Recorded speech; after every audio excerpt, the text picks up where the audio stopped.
France, l'armée américaine chercherait-elle un moyen de contrôler le climat? C'est la question qu'on se pose aujourd'hui dans e-reportage. Contrôler le climat en déclenchant par exemple des cyclones ou en provoquant des sécheresses. L'idée paraît farfelue et pourtant, en plein Alaska, l'armée américaine développe depuis plusieurs années un programme de recherche scientifique et militaire sur l'ionosphère. Les premiers flocons sont précoces à Pékin.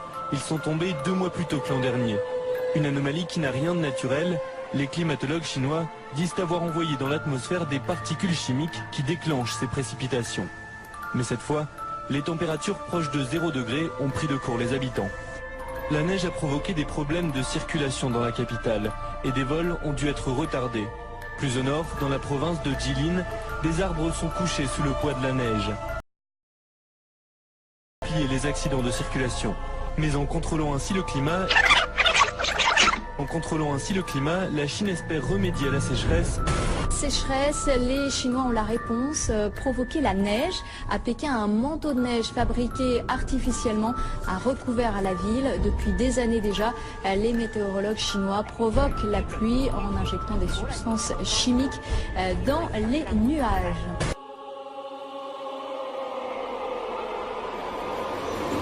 When I published some essays on the internet about Rockefeller and the Illuminati, the secret history of the Illuminati, I got a call from this ninja guy. He says, "Oh boy, you've now done it. Now there's going to be an earthquake in Niigata. The Americans are going to use their earthquake machine." And boom! Next day, 2 identical 6.8 earthquakes on Japan's biggest nuclear reactor. Happened. I had to hand over the financial system because they threatened us with their earthquake machine.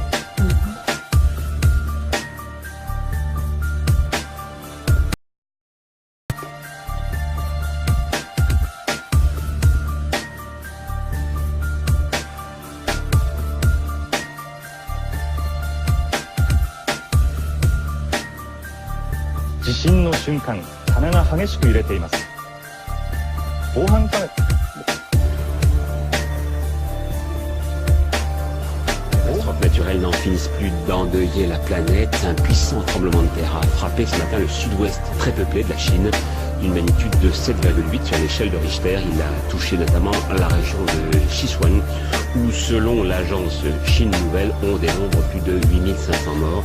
Et pour notre correspondant à Pékin, Christophe Gascar, ce n'est sans doute qu'un premier bilan. Dominique Lagron. Ils étaient en plein cours, 900 étudiants, quand le séisme s'est produit. Quelques minutes avant, à l'intérieur du lycée, un étudiant filme au moment où le bâtiment de 3 étages s'effondre. L'établissement se situe à 100 km de l'épicentre du séisme.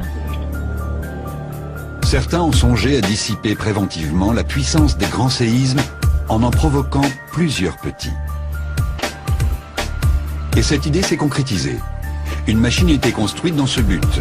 Elle est née dans le cerveau des ingénieurs de l'ex-Union soviétique en pleine guerre froide.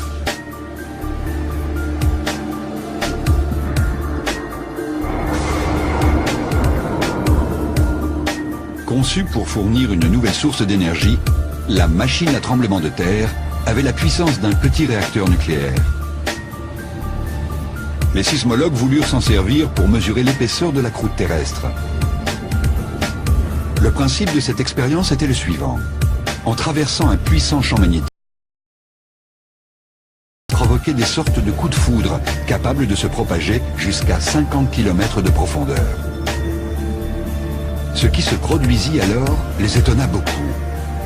La Terre répliqua par des micro-séismes.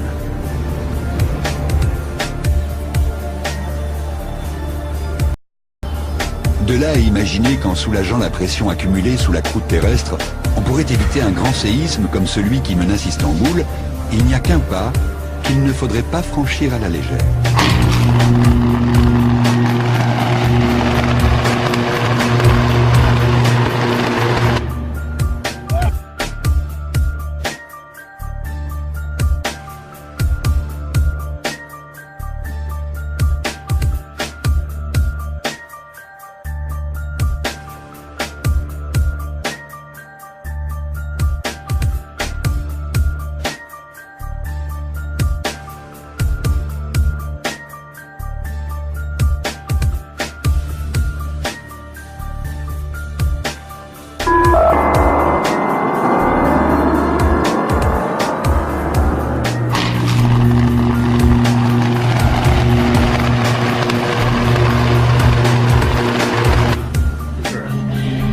Earth is a giant magnet. The magnetic field, called the magnetosphere, protects us. HAARP's original patents were designed to distort or alter the magnetosphere. It's interesting to compare humans and the Earth. The Earth has a magnetic field. Humans generate a magnetic field.